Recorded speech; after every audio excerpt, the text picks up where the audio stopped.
Hello guys, today I want to show you how you can create API access to your Bitstamp account. First thing, here we have IP address filter that you can find on the bottom section of the settings page of PalmaBot.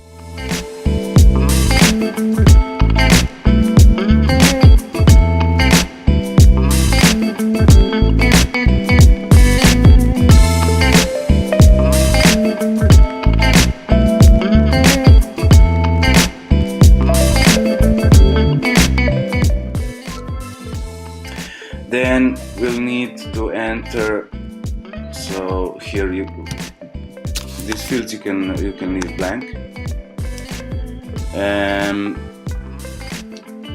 Then what we need to enter is two-factor authentication code.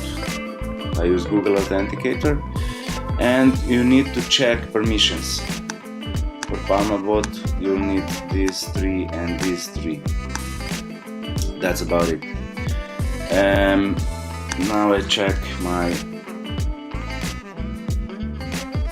Google Authenticator code. It's 516569. That's it, and I hit generate key.